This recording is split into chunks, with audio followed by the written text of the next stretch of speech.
Good morning. This is Ron. It is Wednesday, March the 21st. Welcome to Story Time.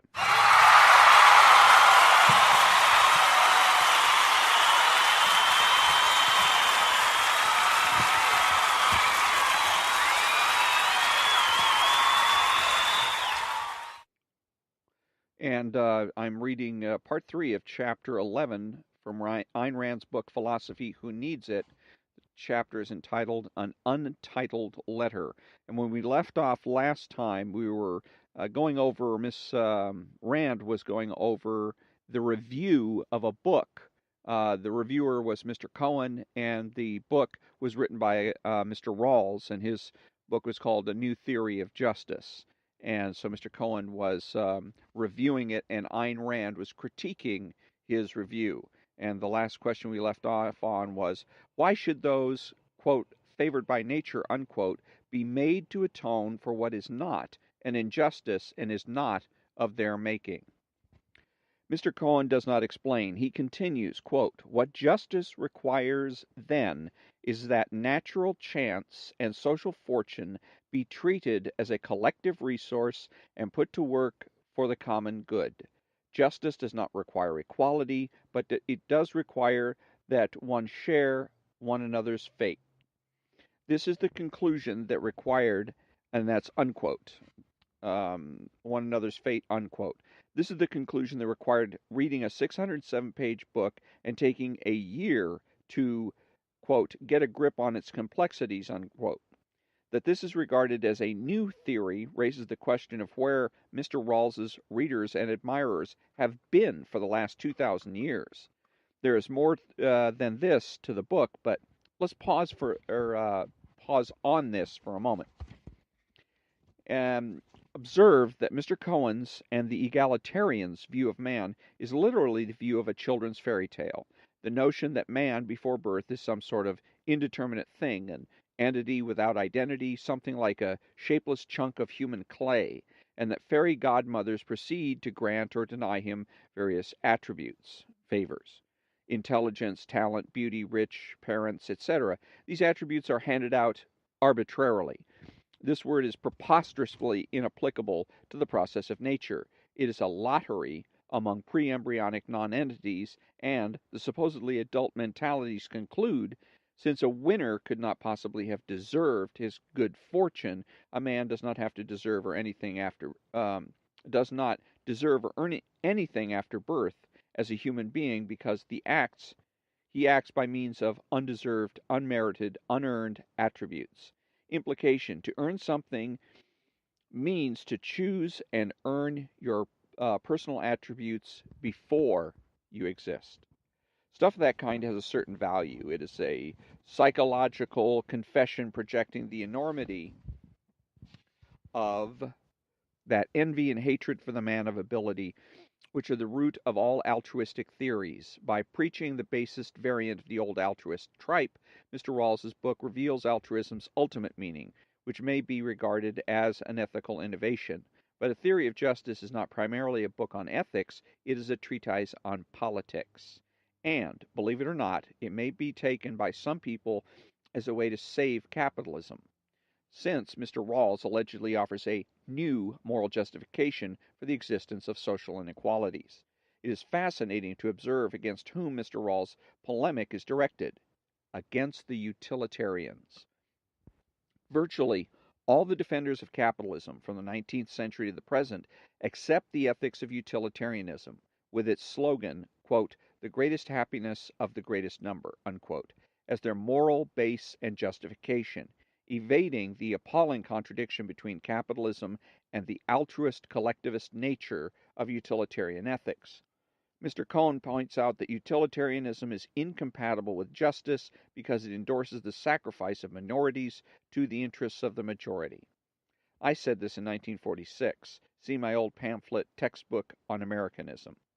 If the alleged defenders of capitalism insist on clinging to altruism, Mr. Rawls is the retribution they have long since deserved. With far greater consistency than theirs, he substitutes a new standard of ethics for their old utilitarian one: the greatest happiness for the least deserving. His main purpose, however, is to revive as a moral political basis the theory of social contract. Replaced, in the opinion of John Rawls, writes Mr. Cohen, the social contract theory of Rousseau and Kant, wouldn't you know it, provides an alternative to utilitarianism. Mr. Cohen proceeds to offer a summary of the way Mr. Rawls would proceed to establish a, quote, social contract, unquote. Men would be placed in what he calls the quote unquote original position, which is not a state of nature, but, quote, a hypothetical situation that can be entered into at any time, unquote. Justice would be ensured, quote, by requiring the principles which are to govern society be chosen behind a veil of ignorance. This veil prevents those who occupy the, quote, original position, unquote, from knowing their own natural abilities or their own positions in the social order. What they do not know, they cannot turn to their own advantage. This ignorance guarantees that their choice will be fair. And since everyone in the original position is assumed to be rational, everyone will be convinced by the same arguments. In the social contract tradition, the choice of political principles is unanimous. No, Mr. Cohen does not explain or define what the original position is, probably with good reason. As he goes on, he seems to hint that the hypothetical situation is the state of pre-embryonic human clay. Quote, Rawls argues that given the uncertainties and characteristics of the original position, men do not know whether or not they are ill or well endowed, rich or poor, and given the fateful nature of the choice to be made, these are the principles by which they will live, rational men would choose according to the maximum rules of game theory. This rule defines a conservative strategy in making a choice among alternatives. We should choose the alternative whose worst possible outcome is superior to the worst possible outcome of the others. And thus, men would rationally choose to accept Mr. Rawls's ethical political principles. Regardless of any Rube Goldberg complexities erected to arrive at that conclusion, I submit that it is impossible for men to make any choice on the basis of ignorance, i.e., using ignorance as a criterion. If men do not know their own identities, they will not be able to grasp such things as principles to live by, alternatives, or what is a good, bad, or worst possible outcome. Since in order to be fair, they must not know what is to their own advantage, how would they be able to know which is the least advantageous, the worst possible outcome? As to the maximum rule of choice, I can annul Mr. Rawls' social contract, which requires unanimity, by saying that in the long range issues I choose that alternative whose best possible outcome is superior to the best possible outcome of the others. You seek escape from pain. Quote, you seek escape from pain. We seek the achievement of happiness. You exist for the sake of avoiding punishment. We exist for the sake of earning rewards. Threats will not make us function. Fear is not our incentive. It is not death that we wish to avoid, but life that we wish to live, unquote. Atlas shrugged. Mr. Cohen is not in full agreement with Mr. Rawls. He seems to think that Mr. Rawls is not egalitarian enough. Quote, one would like to be clearer about the sorts of inequalities that are in fact justified in order to encourage better performance. And is it in fact legitimate for Rawls to exclude considerations of what he calls envy from the calculations that are made in the original position? It is arguable that including them would lead to the choice of more egalitarian principles. Unquote. Does this mean that pre-embryos without attributes are able to experience envy of other pre-embryos without attributes? Does this mean that a just society must grind its best members down to the level of its worst in order to pander to envy? I'm inclined to guess that the answer is affirmative, because Mr. Cohen continues as follows, quote, however that may be, I, for one, am inclined to argue that once an adequate social minimum has been reached, justice requires the elimination of many economic and social inequalities, even if their elimination inhibits a further raising of the minimum, unquote. Is this motivated by the desire to uplift the weak or to degrade the strong, to help the incompetent or destroy the able? Is this the voice of love or of hatred, of compassion or envy? What value would be gained by such a cerebrocidal atrocity? Quote, I ought to forego some economic benefits, unquote, says Mr. Cohn. Quote, if doing so will reduce the evils of social distance, strengthen communal ties, and enhance the possibilities for a fuller participation in the common life, unquote. Whose life? In common with whom? On whose standard of value? The folks next door? The corner louts? The yippies? The drug addicts? Quote, Dagny, I had seen what it was that I had to fight for. I had to save you, not to let you stumble for years, not to let you stumble the years of your life away, struggling on through a poisoned fog, struggling to find at the end of your road not the towers of a city, but a fat, soggy, mindless cripple performing his enjoyment of life by means of swallowing the gin your life had gone to pay for. Unquote. Atlas shrugged. Mr. Cohen mentions that Mr. Rawls rejects the perfectionistic doctrines of Aristotle. Wouldn't you know that? Mr. Rawls, by the way, is an American educated in American universities, but he completed his education in Great Britain at Oxford on a Fulbright fellowship. What is the cause of today's egalitarian trend? For over 200 years, Europe's predominantly altruist, collectivist intellectuals had claimed to be the voice of the people, the champions of the downtrodden, disinherited masses, and of unlimited majority rule. Majority was the omnipotent word of the intellectuals' theology. Majority will and majority welfare were their moral base and political goal, which they claimed were their moral base. Which they claimed permitted, vindicated, and justified anything. With varying degrees of consistency, this belief was shared by most of Europe's social thinkers, from Marx to Bentham to John Stuart Mill, whose On Liberty is the most pernicious piece of collectivism ever adopted by suicidal defenders of liberty. In mid-20th century, the intellectuals were traumatized by seeing their axiomatic bedrock disintegrate into thin ice. The concept of majority will collapsed when they saw that the majority was not with them and did not share their ideals. The concept of majority welfare collapsed when they discovered, through the experiences of communist Russia, Nazi Germany, welfare state England, and sundry lesser societies and regimes, that only their hated adversary, the free, selfish, individualistic system of capitalism, is able to benefit the majority of the people, in fact, all of the people. Some intellectuals began to stumble toward the right, a bankrupt right which had nothing to offer. Some gave up, turning to drugs and astrology. The vanguard, stripped of cover of respect and credibility and of safely popular bromides, began to reveal their hidden motives in the open glare of verbalized theory. And so that's part 3 of the chapter 11, an untitled letter from Ayn Rand's book, Philosophy, Who Needs It?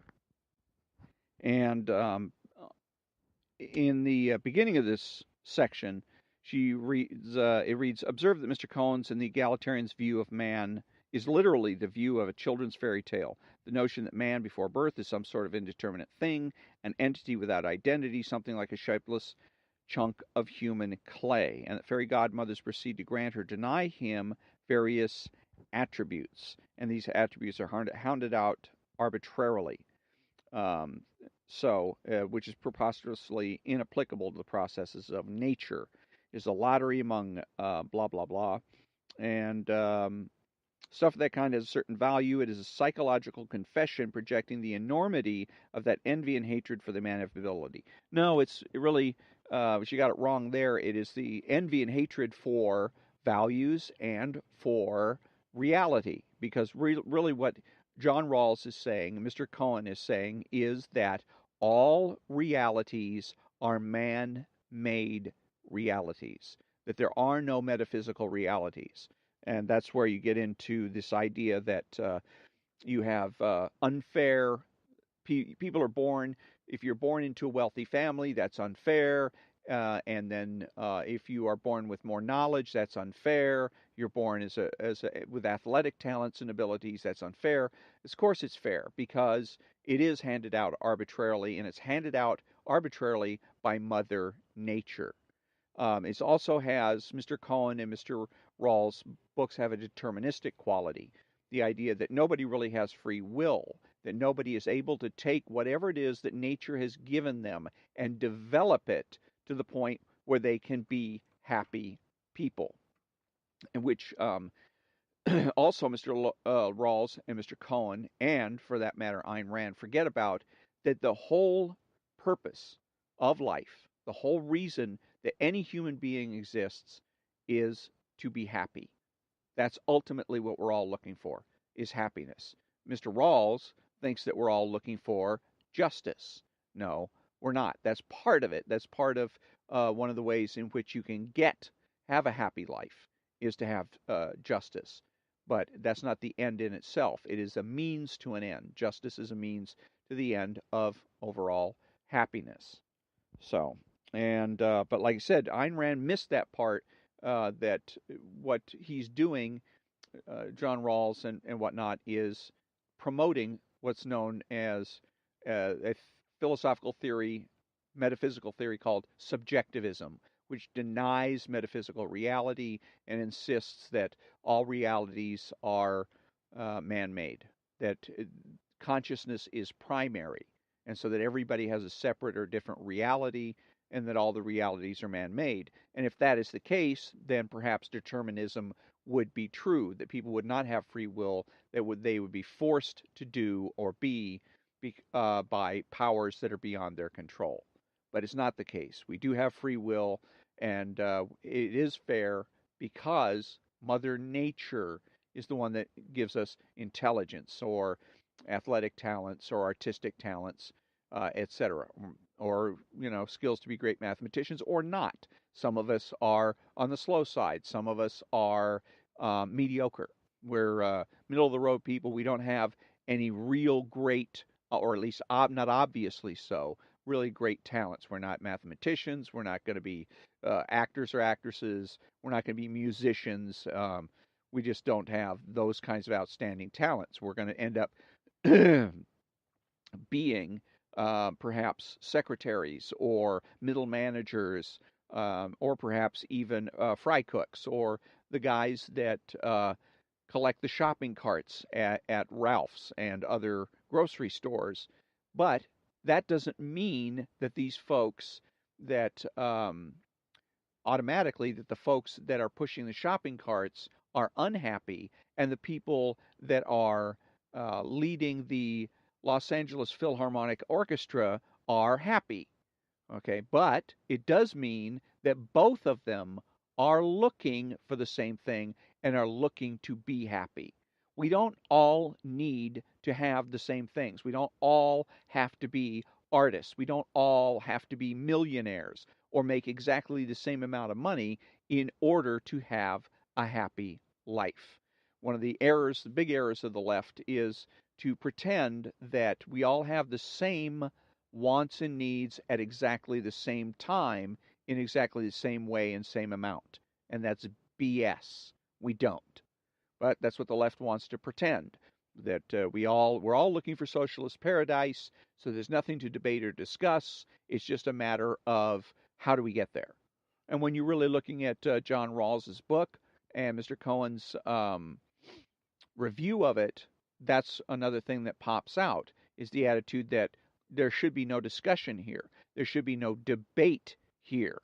What you hear in Mr. Rawls's book is not any humility where he says he's making suggestions that this, that, or the other thing might be true, but is coming out without evidence, without producing any evidence or proof that such and such is true. And that starting with certain presumptions that he shouldn't be starting with. And by starting with those presumptions, he ends up going wrong, and he ends up making again assumptions about people that he shouldn't be making. So let's see if there's anything else. The new justification. Oh, defenders of capitalism from utilitarianism, um, and the individual, and that,